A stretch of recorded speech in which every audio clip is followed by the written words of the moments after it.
तो जो पैराग्राफ कल हुआ था उसमें कह रहे हैं गुरुदेव कि मोह लज्जित हो प्रस्थान के लिए उद्यत हुआ, किंतु जाने के पूर्व ऋषि की सहानुभूति का वह इच्छुक था। कहने लगा, मैं चला किंतु मेरी उपादेयता तुम्हें स्वीकार करनी चाहिए।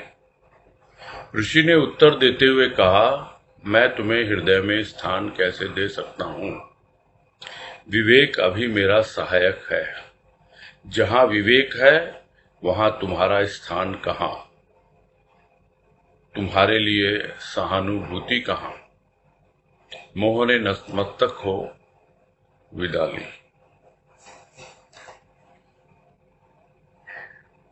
और विदा होने के पहले भी मोह चाह रहा है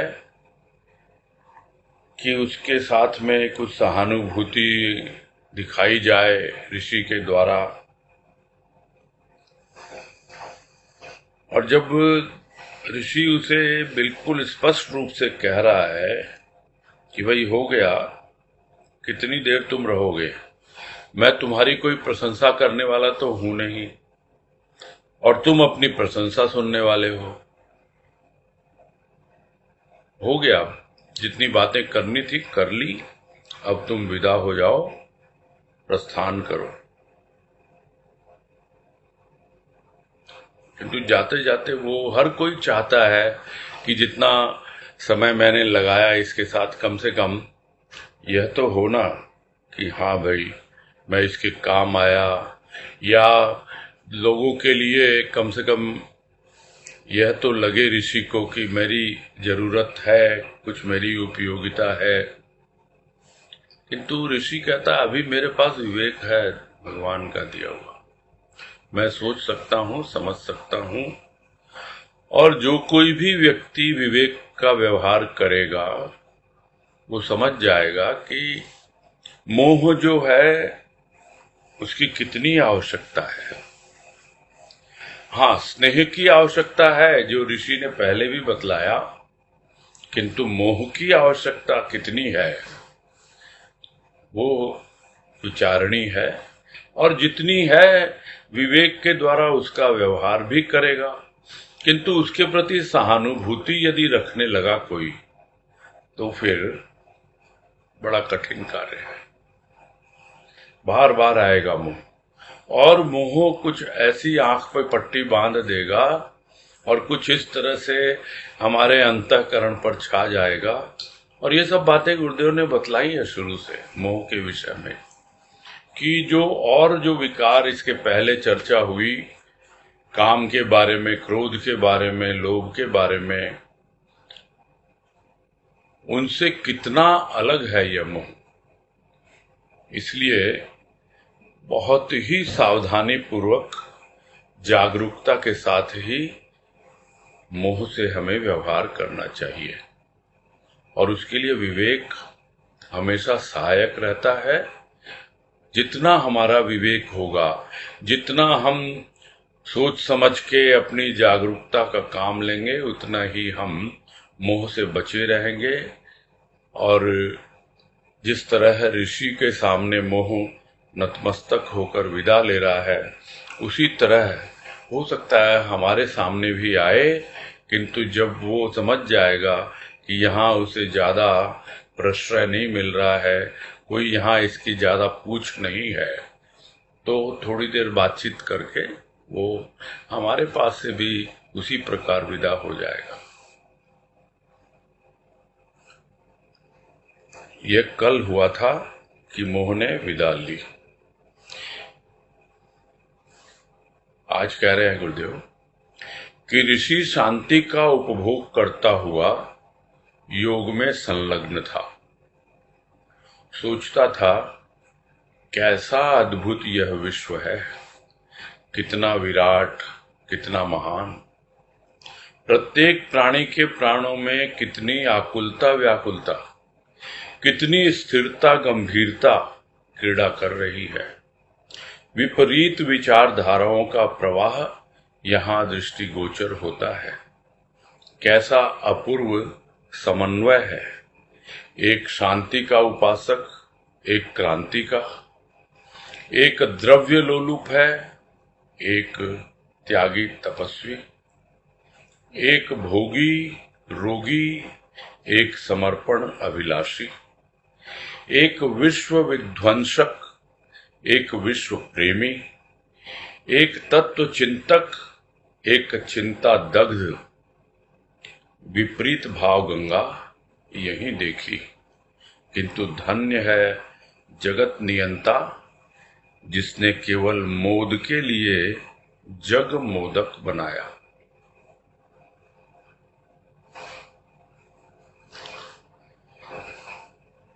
निष्कर्ष बता दिया गुरुदेव ने अंतिम वाक्य में, और वो यही है कि जगत नियंता यानी जगत को चलाने वाला, इस संसार को अपने ढंग से, अपने इशारों पर और प्रकृति के माध्यम से जो भी नियम कायदे कानून बनाए हैं, जो भी नीति बनाई है, तौर तरीके बनाए हैं, उसके अनुसार वो जगत को चलाता रहता है। और कैसे लोगों को, क्या क्या रूप है लोगों के यहाँ, कितने विरोधाभासी भावों के साथ लोग जी रहे हैं, किंतु उसने तो केवल मोद के लिए यह मोदक बनाया। मोदक क्या है? स्वाद लेने के लिए है। मोदक कहते हैं लड्डू को, एक मिठाई है मोदक। जिस तरह मिठाई स्वाद लेने के लिए है, उसी तरह ये जगत जो है वो स्वाद लेने के लिए है, मोद के लिए है, आनंद के लिए है, मोद के लिए है, मौज के लिए है। किंतु प्राणी समझ नहीं पाता है। ऋषि शांत होकर देख रहा है, बल्कि शांति का उपभोग कर रहा है, अपने आप को देख रहा है, सारे विश्व का चिंतन कर रहा है। यह जो विश्व कल्याण की भावना या विश्व के बारे में कुछ भी शांत होकर चिंतन मनन करने की भावना, यह एकमात्र जो योगी होते हैं, जो ऋषि होते हैं, संत होते हैं, महात्मा होते हैं, ये इस तरह के जो भी लोग होते हैं उनके ही लिए संभव है। साधारण प्राणी उसका क्या रूप है, उसका वर्णन बहुत विस्तृत रूप से आगे किया है यहाँ पर, कि कैसा अद्भुत है यह विश्व। तो ऋषि शांति का उपभोग कर रहा है, यानी शांति को एंजॉय कर रहा है, बहुत अच्छा लग रहा है उसको। और अपने योग में यानी प्रभु के साथ युक्त होके, अपने भावों के साथ युक्त होकर के वो सोच रहा था, देख रहा था अपनी दिव्य दृष्टि से कि यह विश्व कितना विराट है, कितना विशाल है। किंतु फिर भी अगर देखा जाए तो प्रत्येक प्राणी के भीतर में व्याकुलता है, आकुलता है, परेशानी है, चिंता है। पता नहीं किस प्रकार से वो शांत होके बैठ ही नहीं पाता है। किंतु कुछ ऐसे लोग भी हैं जहां पर स्थिरता है, गंभीरता है। यानी ये दोनों प्रकार के लोग दिखलाई पड़ते हैं।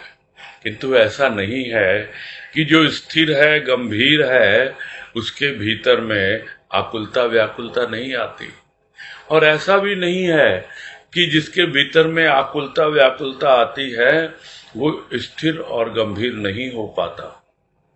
यानी एक ही प्राणी के भीतर ये दो प्रकार की भाव गंगा, जो बिल्कुल विरोधाभासी है, बिल्कुल विपरीत है, यह भाव गंगा बहती रहती है। कभी उसके भीतर व्याकुलता का भाव आता है और कभी स्थिरता का भाव आता है। और इसी प्रकार विपरीत विचारधाराओं का प्रवाह यहाँ पे दिखलाई पड़ता है। कैसा अपूर्व समन्वय है, किंतु फिर भी यह समन्वय है। अपूर्व है। समन्वय यानी कोऑर्डिनेशन। किस प्रकार से विपरीत भाव होते हुए भी एक दूसरे को पूरा करते हैं, एक दूसरे के पूरक बने हुए हैं, और पूरक ही नहीं, एक दूसरे के साथ कोऑर्डिनेट करते हुए आगे बढ़ते चले जाते हैं। ऐसा कहीं देखने को नहीं मिलेगा। यह जो प्राणी के भीतर में यदि सीख जाए वो विपरीत विचारधाराओं के प्रवाह को देखकर और उनके साथ कोऑर्डिनेट करने में, तब वास्तव में वो एक अपूर्व समन्वय की अवस्था में पहुंच जाएगा, जहां सबको साथ लेकर आगे बढ़ सकता है। बहुत पहले प्रधानमंत्री जी ने एक नारा दिया था, सबका साथ सबका विकास। यह नारा देश के लिए कितना कारगर है या नहीं, वो तो प्रधानमंत्री जी जाने, किंतु एक प्राणी मात्र के लिए बड़ा कारगर है। सबका साथ सबका विकास का मतलब यही होता है कि जो जितना विकसित हो सकता है उसके साथ उतना समन्वय रखें, और जो और विकसित हो सकता है उसको और बढ़ाते जाएं। और जिस वक्त दोनों का साथ साथ विकास होगा, दोनों का एक दूसरे के साथ कोऑर्डिनेशन होगा, तब प्राणी को मालूम पड़ेगा कि हमें कितनी पॉजिटिविटी चाहिए, कितना डेवलपमेंट चाहिए। हर कोई डेवलप होना चाहता है, बाहर से भीतर से। जो लोभ के विषय में एक प्रश्न आया था कि हर कोई तो अपना स्टैंडर्ड ऊपर करना चाहता है, किंतु उसके एवज में वो क्या खो रहा है, क्या उसने कभी विचार किया? यही सब बातें तो लोभ के संदर्भ में गुरुदेव ने हमें समझाई। मोह के संबंध में वही सब बातें समझाई। ऐसा नहीं है कि उनकी उपादेयता नहीं है, किंतु अपनी विवेक दृष्टि से देख करके, समझ करके कि किसका कितना विकास होना चाहिए। पॉजिटिविटी भी उतनी होनी चाहिए कि जितनी निगेटिविटी हमारे भीतर है वो उसको बैलेंस कर दे, उसको न्यूट्रलाइज कर दे, संतुलन में ले आए, समन्वय में ले आए। नहीं तो क्या होता है वो आगे बतलाएंगे, जहां तक मैं समझ रहा हूं, क्योंकि यह पॉजिटिविटी भी बहुत बार अलग रूप धारण कर लेती है, और निगेटिविटी तो करती ही करती है। निगेटिविटी यानी विकारों से ग्रसित है, पॉजिटिविटी यानी हम अपने आप को बहुत कुछ समझते हैं कि नहीं, यह खुद के लिए विचारणीय विषय है। किंतु जब दोनों का समन्वय, दोनों का कोऑर्डिनेशन, दोनों का बैलेंस यानी संतुलन, और एक दूसरे को पूरक करते हुए हम जब आगे बढ़ते हैं, तब हम वास्तव में शांति पाते हैं। हम शांति के उपासक बनते हैं। किंतु देखा जाता है कि एक तो शांति का उपासक है और एक क्रांति का उपासक है। ये बात भी सही है कि कुछ न कुछ तो क्रांतिकारी घटित होता है भीतर में, तभी तो एक रूप बदलता है। यदि झोपड़पट्टी को जमींदोज नहीं किया जाएगा, बुलडोजर नहीं चलाया जाएगा, तो वहां पर मल्टी स्टोरी बिल्डिंग कैसे खड़ी होगी? यही तो विकास की पहचान बताते हैं लोग। तो यह चलता रहता है। बिना क्रांति के प्राणी को समझ में नहीं आता है। जब लगता है बड़े क्रांतिकारी विचार हैं, हाँ समझें, हम अपने भीतर धारण करें, और जितना हमारी शांति में सहायक हो सकते हैं उस पे हम बढ़ते चले जाएं। तो एक शांति का उपासक, एक क्रांति का, एक द्रव्य लोलुप है, यानी बिल्कुल रुपये पैसे पदार्थों के पीछे भाग रहा है, लोभी है, लालची है, न जाने एकदम जो मिल गया बस मेरा है, वो तो कोई और की नजर पड़े ही ना उस पर। और दूसरी ओर त्यागी भी है, तपस्वी भी है, सब तरह के लोग हैं संसार में। और मैं इसका भाव इसी तरह ले रहा हूं कि सब तरह के भाव हमारे भीतर है, हमारे भीतर ही विकार है, हमारे ही भीतर विचार है, हमारे ही भीतर भाव भी है, हमारे भीतर प्रेम भी है।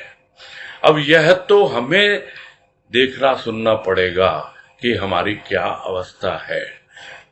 गुरुदेव सिर्फ हमें समझा सकते हैं, बतला सकते हैं, मार्गदर्शन कर सकते हैं, चलना तो हमको ही पड़ेगा। और यही है आध्यात्मिक राह के ऊपर ये बहुत ही सीधा साधा सिद्धांत है, जिसको लेके हम आगे बढ़ सकते हैं, अपना विकास कर सकते हैं, डेवलपमेंट कर सकते हैं। तो एक विश्व विध्वंसक, एक विश्व प्रेमी, तो त्यागी तपस्वी जो होंगे वो तो विश्व प्रेमी होंगे ही। हाँ बोलो। कुछ आवाज आई? ठीक है भाई, बीच में आवाज नहीं आई। अच्छा,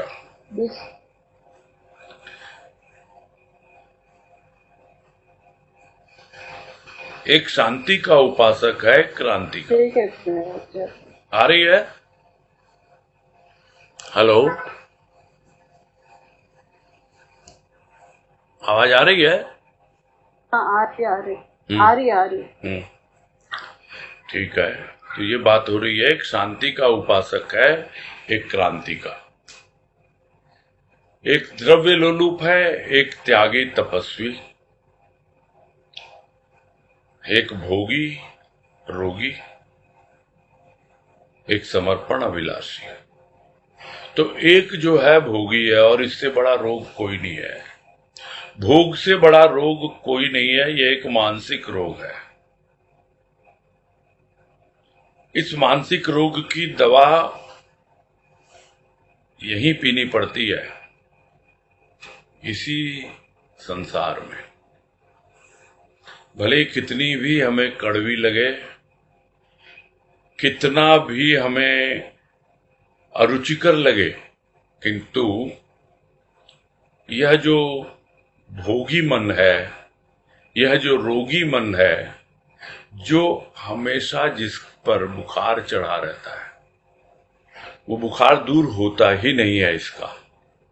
उसकी दवा तो एकमात्र सद्गुरु के पास में है, वही वो वैद्य हैं, वही वो डॉक्टर हैं, कुछ भी समझे हम। और इस प्रकार से यह जो भोगी और रोगी का भाव भीतर है वो दूर होता है, और वो तभी दूर होता है जब हम समर्पण के अभिलाषी हैं, यानी कि हम समर्पण कर पाए या ना कर पाए, 100% कर पाए या नहीं, किंतु उसके लिए प्रयासरत रहें, हमारे भीतर अभिलाषा हो, यही इच्छा हो, यही कामना हो कि हम प्रभु पूरी तरह से अपना जीवन तुम्हारे लिए समर्पित करना चाहते हैं। हमारा मार्गदर्शन करो, हमें समझाओ किस प्रकार से हम पूरी तरह से अपने जीवन को समर्पित करें। तो ये अभिलाषा होनी चाहिए, नहीं तो प्राणी भोग में, रोग में, शोक में, चिंता में, दुख में, व्याकुलता में, क्या जाने किस किस तरीके से जीवन व्यतीत करता रहता है। जिस दिन समर्पण का अभिलाषी होता है तो अपने आप ही उसके भीतर में एक त्याग की भावना आती है, उसके भीतर कुछ न कुछ ऐसा घटित होता है जो उसे एक नई अनुभूति देता है, और जिस शांति को वो समझता था बड़ी दुर्लभ है, उसके थोड़े थोड़े दर्शन होने शुरू हो जाते हैं। तो समर्पण का अभिलाषी ये बहुत आवश्यक है, उसके बिना बात बनती नहीं है, कुछ परिवर्तन आता नहीं है। तो एक और जब पूरे विश्व के रूप में देखते हैं गुरुदेव, तो कह रहे हैं एक तो विश्व विध्वंसक है, बस जिसको जहां देखो मार काट, उल्टा सीधा, तरह तरह से हथियारों की होड़। इतना ही नहीं, दूसरों को डराते हैं, धमकाते हैं, मेरे पास न्यूक्लियर बम है, मैं छोड़ दूंगा, ये कर दूंगा। भयभीत करना, और भयभीत ही नहीं करना, विध्वंस करने के लिए भी प्रस्तुत रहते हैं। और दूसरी ओर जो है, जो विश्व प्रेमी है, जो पूरे विश्व को एक परिवार समझते हैं, वसुधैव कुटुंबकम की भावना रखते हैं, ऐसे विश्व प्रेमी भी हैं। तो यह सृष्टि ऐसी ही है, यह दुनिया ऐसी ही है, यह संसार ऐसा ही है। तो एक ओर तो देखा जाता है कि तत्व चिंतक है, तत्व चिंतक यानी जो तत्व अलग अलग अवस्थाओं में उनके जीवन में सामने आते हैं। जैसे बात हुई थी स्थूल के तत्व, सूक्ष्म के तत्व, आत्म तत्व, और भी न जाने जो सार है। तत्व क्या है? तत्व का मतलब सार, जिसको हम साधारण भाषा में ही बोलते हैं।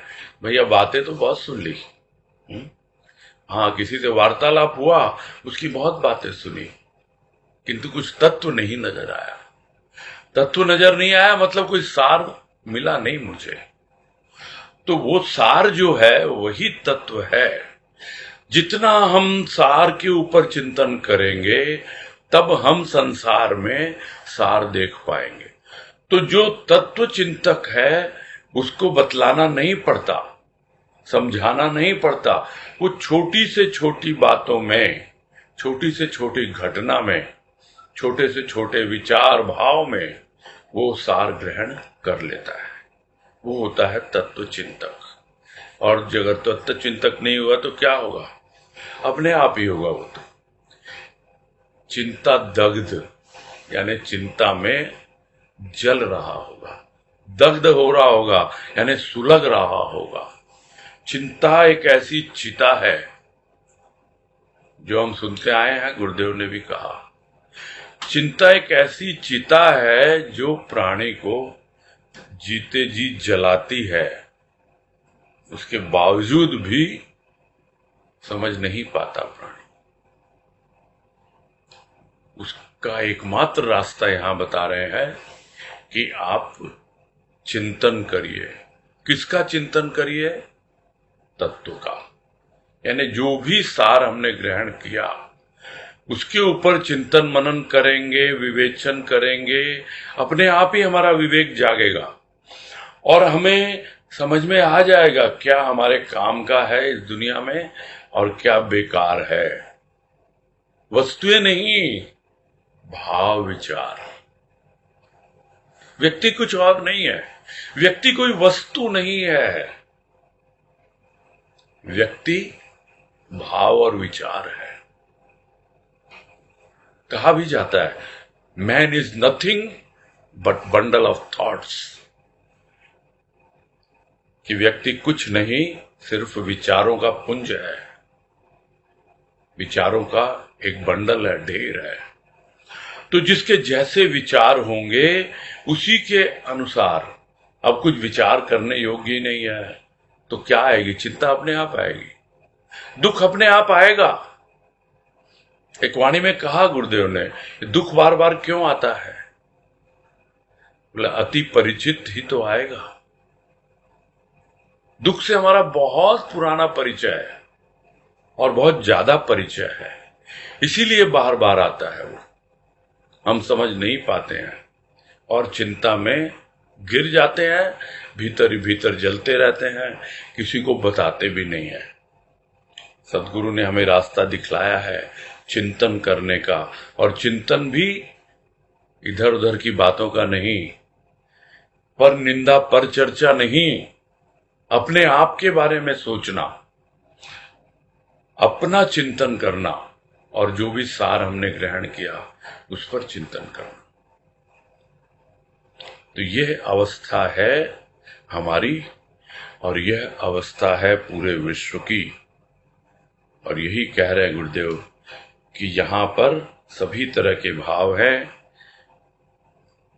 विपरीत भी हैं, जिनको हम विपरीत समझते हैं, हो सकता है उनकी भी हमें आवश्यकता हो, एक दूसरे को पूरा भी करते हैं, किंतु जब तक हमारा विवेक नहीं होगा तब तक हम समझ नहीं पाएंगे। हम सहज राह पर, कुछ दिन पहले बात हो रही थी यहीं पर कि प्रेय और श्रेय गुरुदेव ने कहा था, उसमें कुछ शब्द आया था दो, तो हम तो प्रेय पर लग जाते हैं, बड़ा इजी लगता है वो रास्ता, बहुत जल्दी हम लुढ़क जाते हैं। क्यों? क्योंकि ऊपर चढ़ने में बड़ी परेशानी होती है। लुढ़कने में क्या है, अपने आप को ढीला छोड़ दिया और पहाड़ से नीचे लुढ़क जाता है प्राणी, पत्थर की तरह, किंतु पहाड़ पे चढ़ने में बड़ा कष्ट होता है। तो यही है, नीचे भी उतर सकते हैं, ऊपर भी चढ़ सकते हैं, किंतु हमें कहाँ जाना है। दोनों विपरीत दिशाएं हैं, किंतु हमें समझना होगा कि हमें कहाँ जाना है, किस तरह के भावों को हमने अपने हृदय में स्थान देना है। आगे कह रहे हैं कि ऋषि मानसिक विनोद का आनंद ले रहा था कि मद उपस्थित हुआ, जिसका चलन, हिलन, डुलन दर्प प्रदर्शित करता था। ऋषि निश्चल दृष्टि से मद की गतिविधि का अवलोकन करने लगा। मद क्यों ध्यान देने लगा ऋषि की ओर? वह अपने रंग में मस्त था। ऋषि का दयालु हृदय खिन्न हो उठा। मद को मद होना स्वाभाविक है, किंतु सरल प्रकृति ऋषि मद की अज्ञानता की उपेक्षा कर सहास्य कहने लगा, अभिवादन है तुम्हारा। अहंकार के प्रतिरूप भूमि पर पद रखते हुए भी अपने क्रियाकलापों का परिचय दे ही देते हो। क्या यह भूमि तुम्हारे चरणों के योग्य नहीं? यदि यही बात है तो भूमि पर आए ही क्यों? शायद स्वर्ग भी तुम्हारे योग्य नहीं। इतना अभिमान क्यों? अहंकार क्यों? दर्प क्यों? मद क्यों?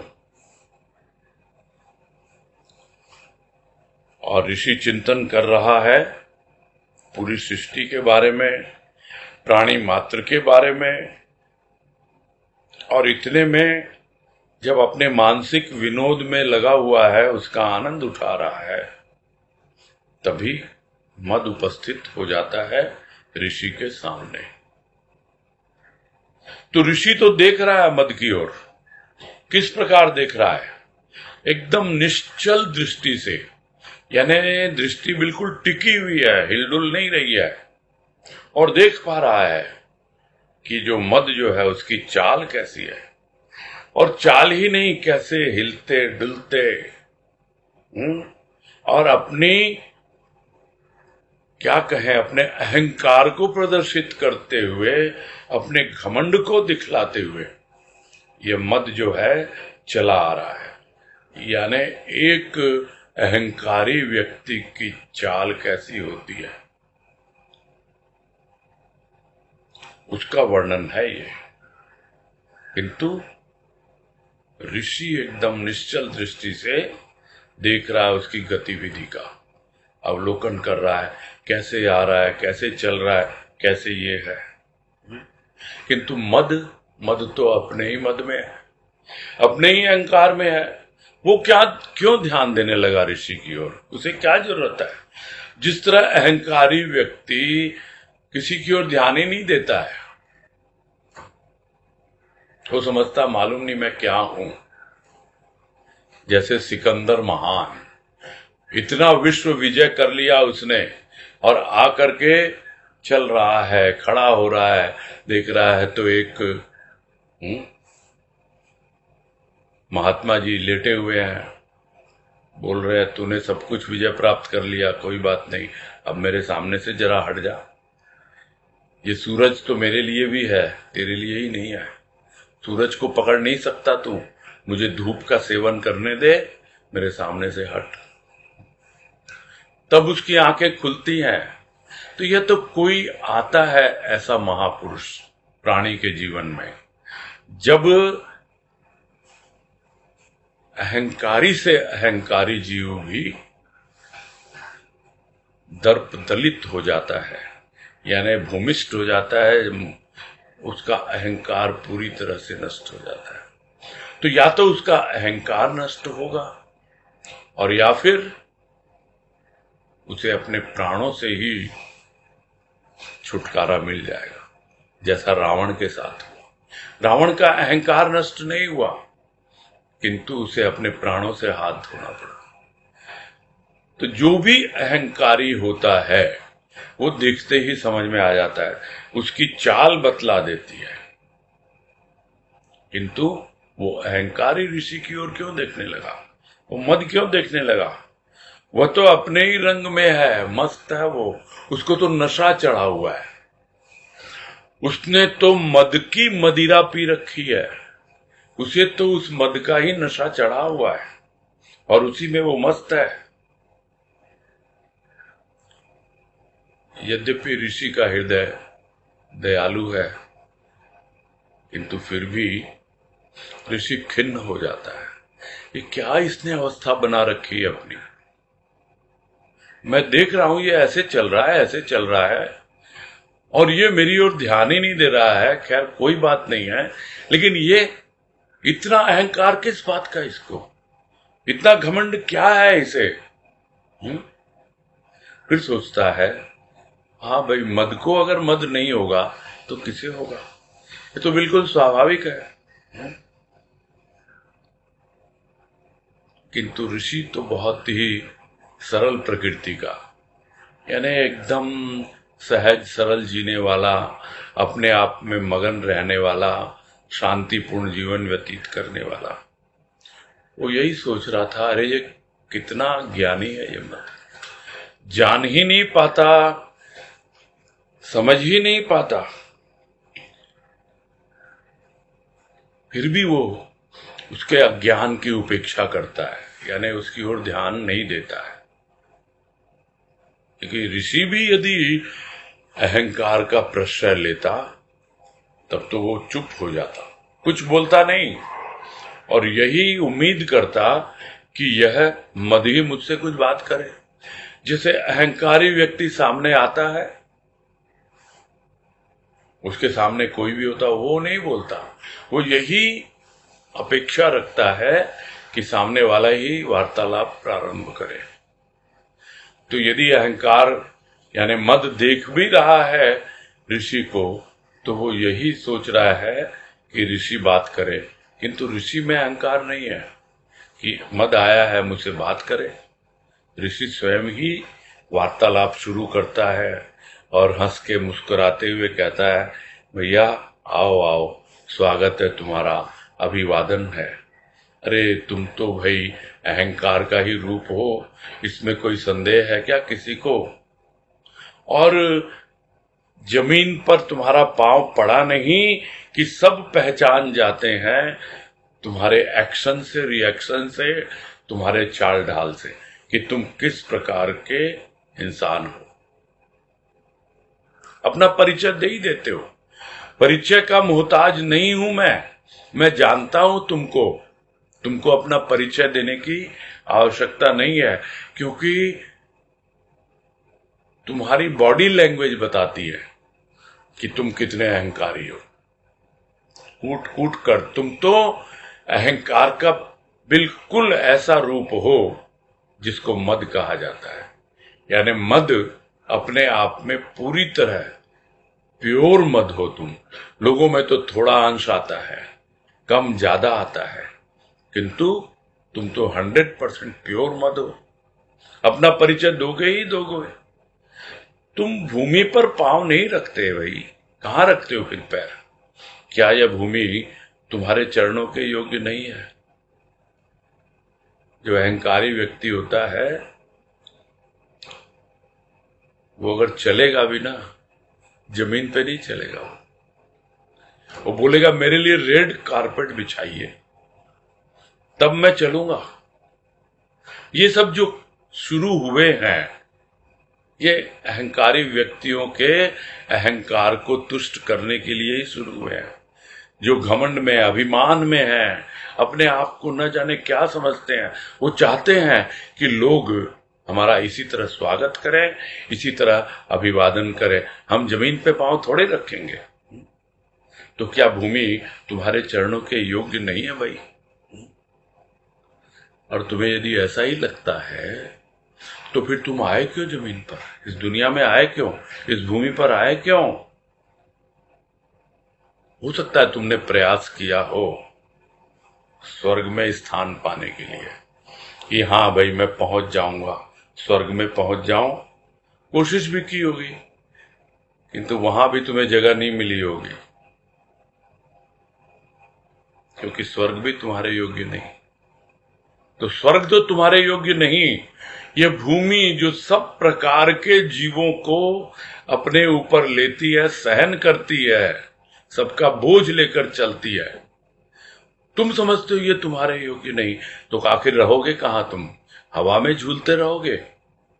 और ऐसा प्राणी अपने ख्याली पुलाव पकाता है और हवा में ही झूलता रहता है। यही अवस्था होती है जो प्राणी अभिमान में होता है, घमंड में होता है। तो यदि तुम समझते हो कि भूमि तुम्हारे योग्य नहीं, तो फिर आए क्यों भाई तुम?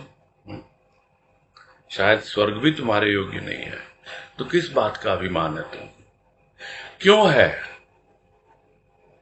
और अभिमान के ही अलग अलग नाम गुरुदेव ने बतलाए यहाँ कि इतना अभिमान क्यों, इतना अहंकार क्यों, इतना दर्प क्यों, मद क्यों? ये सब एक अहंकार के ही विकृत रूप है। दर्प, घमंड, अभिमान, मद, सबका तात्पर्य एक ही है। और हमको इन सब से बहुत अच्छी तरह परिचय मिला हुआ है, क्योंकि इसके बिना यही सोचते हैं लोग कि हमारा जीवन यापन करना ही कठिन है, तो किया क्या जाए।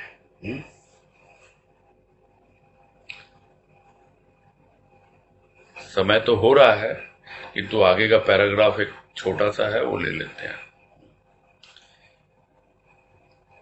इसमें कह रहे हैं कि ऋषि की वचनावली ने मद को सचेतन किया। ध्यान देता वह मद ऋषि की बातों पर यह अभी संभव न था। केवल इतना ही अनुभव किया कि कोई कुछ कह रहा है। ऋषि फिर भी शांत थे।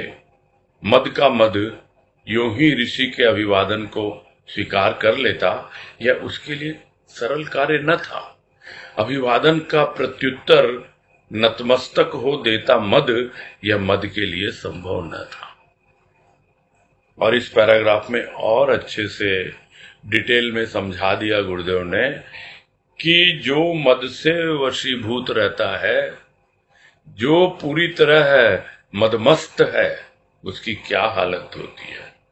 हाँ ठीक है, ऋषि कुछ बोल रहा है तो हाँ देख लिया, ठीक है बोलो बोलो क्या है। ध्यान देने की जरूरत ही नहीं लगती। हाँ चलो चलो देखे क्या बोल रहा है, हो गया बस।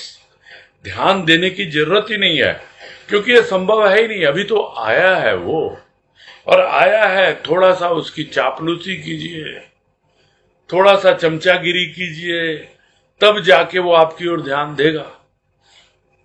और अन्यथा वो तो अपने ही घमंड में, अपने ही अभिमान में चले जा रहा है।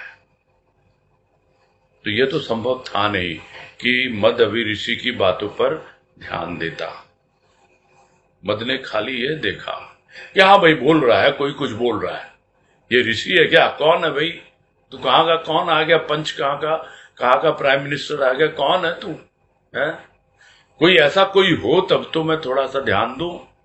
तुम एक ऋषि और आए हो मुझसे बात करने? अच्छा होगा, देखते हैं क्या है नहीं है? तो इस तरह करके बस यही लग रहा है उसको, कुछ बोल रहा है कोई, बस ठीक है देखते हैं चलो। किंतु ऋषि तो शांत, यानी वो ऋषि को एकदम इग्नोर कर रहा है, बिल्कुल महत्व नहीं दे रहा है।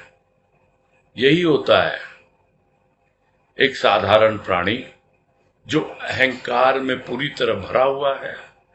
वो कभी भी संत महापुरुषों का, ऋषि मुनियों का कभी रिस्पेक्ट करता ही नहीं है, देखा ही नहीं जाता।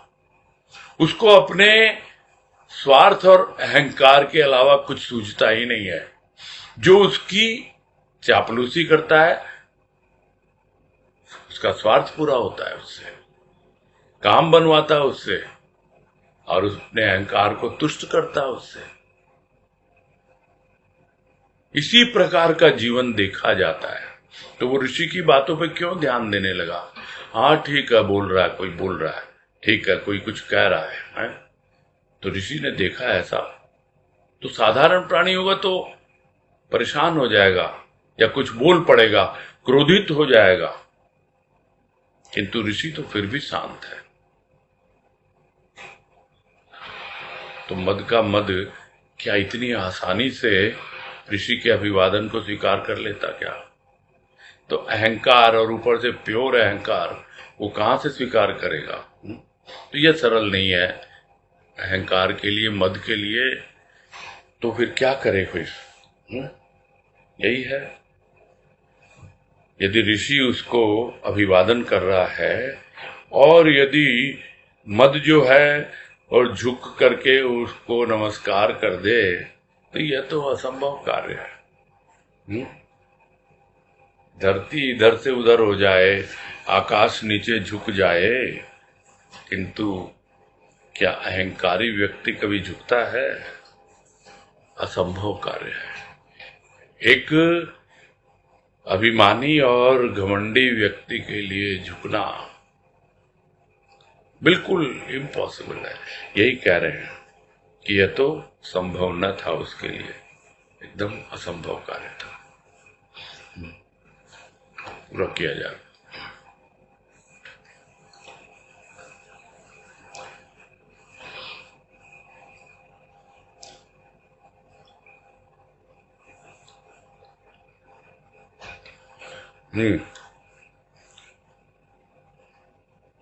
हाँ भाई, हैंड रेज कर रहे थे ना कोई, बोलो।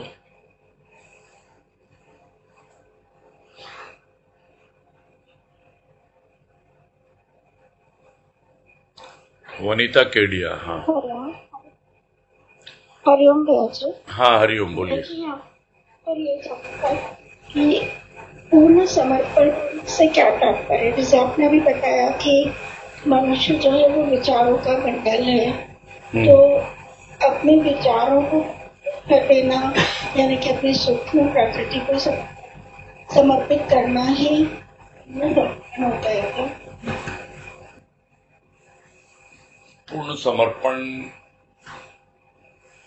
का मतलब होता है कि जितना भी हमारी नॉलेज में हम अपने आप को समझ रहे हैं कि मैं ये हूं, कि मैं वो हूं, कि मैं वो हूं, जैसा भी हूं, तन मन धन स्थूल सूक्ष्म जो कुछ भी मैं हूं, मेरा जो एक अस्तित्व है, मेरा जो वजूद है, जितना मैं अपने आप को जानता हूं, अच्छा हूं बुरा हूं, कैसा भी हूं, मैं पूरी तरह से अपने आप को तुम्हारे चरणों में समर्पित कर रहा हूं और तुमसे यह प्रार्थना कर रहा हूं कि तुम मुझे स्वीकार करो।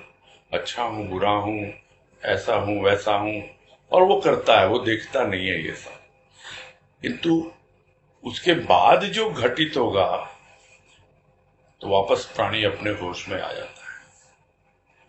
एक बार को तो करता है, झटका लगता है कि सारी दुनिया बोलती है समर्पण कर दो, पूर्ण समर्पण कर दो, किंतु बाद में नहीं ऐसे तो काम नहीं चलेगा, क्योंकि अब उसके वश में कुछ भी नहीं है। न वो सोच सकता है, न विचार सकता है, न कुछ नहीं। सब जैसे वो चलाने वाला उसको चलाएगा वैसे ही चलना पड़ेगा उसको। तो ऐसे व्यक्ति के लिए पूर्ण समर्पण मुश्किल हो जाता है। उसने जो कुछ भी किया नासमझी में किया, लेकिन जैसे समझ में आता है फिर अपने होश में आ जाता है। इसलिए पूर्ण समर्पण घटित हो नहीं पाता है, यही समस्या है। हुँ?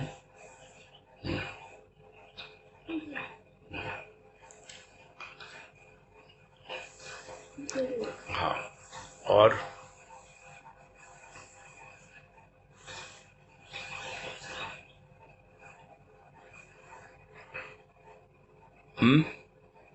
क्या बात है, आज हाथ नहीं खड़े हो रहे? अनीता तुलसियान, हाँ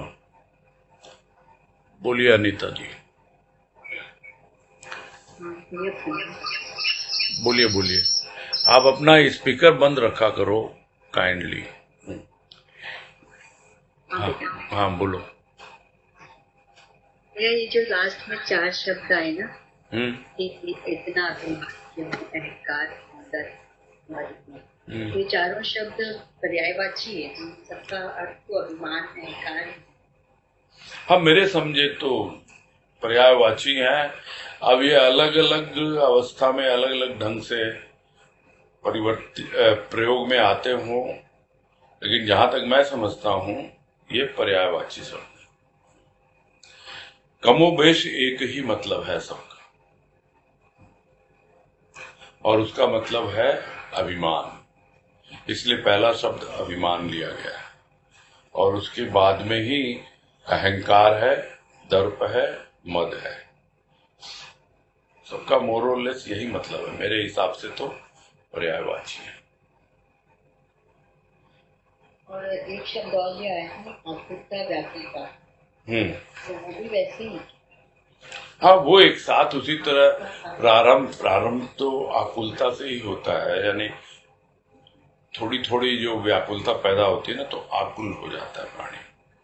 जब वो थोड़ा और ज्यादा व्यग्र हो जाता है, यानी कि बहुत ज्यादा आकुल हो जाता है, छटपटाने लगता है, तो उसको व्याकुल कहते हैं। तो यहाँ आकुल व्याकुल से मतलब मेरे हिसाब से यही है कि आकुलता थोड़ी प्रारंभिक अवस्था है और व्याकुलता और बढ़ जाती है, तब होती है व्याकुलता।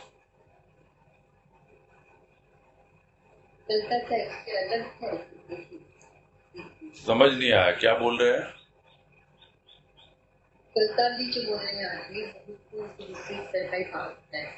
नहीं, मुझे बिल्कुल सुनाई नहीं दे रहा ठीक से। अब वजह क्या है, माइक्रोफोन आपका ढंग पे जगह पे नहीं है, या कि आपके यहाँ दो दो कनेक्शन लगे हुए होंगे तो वो गूंज आ रही है, समझ में नहीं आ रहा क्या हो रहा।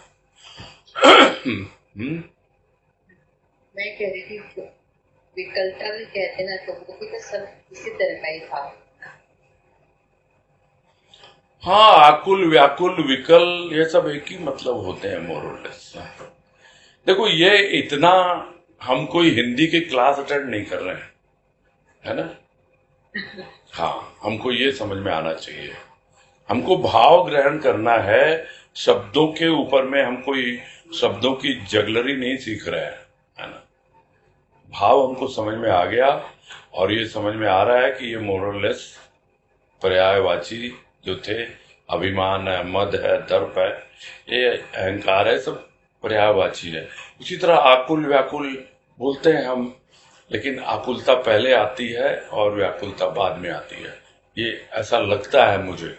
मालूम नहीं साहित्यिक रूप में कुछ अंतर हो तो, है ना? भाव को समझना चाहिए मेरे हिसाब से तो। हाँ, नेक्स्ट है अजय बंसल। हाँ भैया नमस्ते। हाँ नमस्ते, बोलिए। ये क्रोध और मद, ये दोनों ओवरलैप होता है, क्योंकि जो आदमी में मद होता है वही क्रोध करता है, तो ये फिर दो अलग अलग क्यों रखा गया है, क्या इसमें फर्क है? फर्क तो है, बहुत बहुत फर्क है। देखो क्या है, इसका एक कॉमन क्लासिफिकेशन बहुत पहले किया था मैंने, और मेरी जिनसे बातें होती रहती हैं उनको मालूम हो गया होगा तब तक और शायद आपके सामने भी कभी आया हो। ये जो 6 विकार है ना, ये जो 6 विकार हैं, इनमें से 3 एक कैटेगरी के हैं और 3 दूसरी कैटेगरी के हैं। प्रेम, स्नेह, ये सब बातें हम लोग सुन रहे हैं ना, मोह के संबंधित, उसी तरह है। प्रेम अपने आप में एक शुद्ध तत्व है और अहंकार भी अपने आप में एक शुद्ध तत्व है, किंतु जब उसमें अशुद्धता आ जाती है, यानी विकृत हो जाता है, तब जाकर के वो विकार बन जाता है। तो 3 विकार जो है, जो काम है, लोभ है और मोह है, ये प्रेम पर आधारित हैं। ये तीनों जो हैं, काम, मोह और लोभ, ये तीनों की चर्चा हो चुकी है अब तक, है ना। प्रारंभ भी काम से हुआ था और उसमें हमको समझ में आ गया प्रेम पर आधारित है। जो बातें आई थी, लव और लस्ट की बातें आई थी। उसके बाद में लोभ का आया, उसमें भी यही आया था कि पैसे से प्यार करते हैं वो, वहां भी लव है। उसके बाद में आया मोह, उसमें भी बात आई लव की। तो ये प्रेम पर आधारित है, ये 3 विकार। और बाकी के जो 3 विकार हैं वो अहंकार पर आधारित है। वो अहंकार जो पूरा शुद्ध है, वो प्रेम जो पूरा शुद्ध है, वो विकृत हो जाता है अहंकार। और वो 3 विकार हैं, क्रोध, मद और मत्सर, यानी ईर्ष्या। तो उसमें अभी तक केवल एक विकार की बात हुई है, वो है क्रोध की। इसलिए आपको लगता होगा कि वो अहंकार के कारण ही, सही बात है, अहंकार को ठेस पहुंचती है तो क्रोध आता है। किंतु क्रोध और अहंकार एक चीज नहीं है। जिस तरह मोह और प्रेम एक चीज नहीं है, मोह अशुद्ध रूप है, वैसे ही मद जो है उसका अशुद्ध रूप है और क्रोध भी उसका अहंकार का अशुद्ध रूप है। झूठा अहंकार वो मद कहलाता है। और वो झूठा अहंकार जब चोटिल होता है, जब उसको ठेस पहुंचती है, तब वो क्रोध का रूप धारण करता है। अब स्पष्ट हो गया आपको? हाँ भैया। प्रणाम। हाँ, हरिओम हरिओम। हाँ, नेक्स्ट सुनीता गोयल। हाँ, बोलिए सुनीता जी। प्रणाम।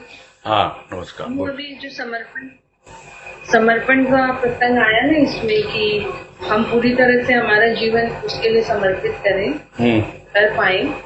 फिर अभी जैसे उस चर्चा में अभी आपने बताया कि जैसा भी हो, अच्छा बुरा, तो मुझे स्वीकार करो, लेकिन समर्पण पूर्ण रूप से हो नहीं पाता है। लेकिन समर्पण होना तो अति आवश्यक है। आप अभी चर्चा में। हाँ, आवश्यक है, छोड़ दो। आवश्यक तो बहुत सारी चीजें हैं, सब पूरी होती है क्या आवश्यकताएं?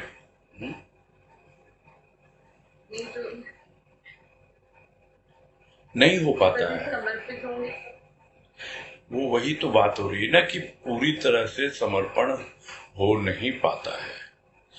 हो नहीं पाता है, इसी वजह से बार बार ये विकार हमें घेरते हैं। और नहीं तो घेरेंगे नहीं, आएंगे, समझेंगे हम इनको, और इनको लगेगा कि भाई इनके तो चारों तरफ एक सुरक्षा कवच है, इनके तो भाई बहुत सिक्योरिटी गार्ड लगे हुए हैं। अब वो बातें करेंगे सिक्योरिटी गार्ड से, तो वैसे ही है, हमने भी 2-4 सिक्योरिटी गार्ड छोड़ रखे हैं अपने गेट पर। वो आते हैं, बातचीत करते हैं, तो हम डिस्टर्ब नहीं होते ना, और अपने आप निपटा देते हैं। फिर भी लगता है कि हाँ भाई कुछ बुलावा भेजा होगा, इसको क्रोध को बुलाया होगा, इसलिए आया है क्रोध। तो फिर वो इंटरकॉम पे पूछता है आपको सिक्योरिटी गार्ड, भेज दूं क्रोध को, आपने बुलाया था क्या? तब बोला हाँ, जरूरत थी थोड़ी सी, ये जो है ना बच्चा मान नहीं रहा था, तो थोड़ा क्रोध करना था इसके ऊपर में, आने दो। तो इस तरीके से आप व्यवहार करते हो। तो जब आप पूरी तरह से समर्पित हो जाते हो, तो वो चीजें आती हैं आपके पास और आ करके आपको अवेयर करती हैं कि हाँ आपको जरूरत है क्या हमारी, क्योंकि सब तो उसी की भेजी हुई होती है। इस सृष्टि में जो कुछ भी है सब तो सृष्टिकर्ता का ही बनाया हुआ है, चाहे अच्छा है बुरा है, हम इतनी बातें कर रहे हैं, चाहे प्रेम है या मोह है, सब तो उसी का बनाया हुआ है। लेकिन इसका मतलब ये थोड़ी है कि हम मोह में ही पड़े रहें।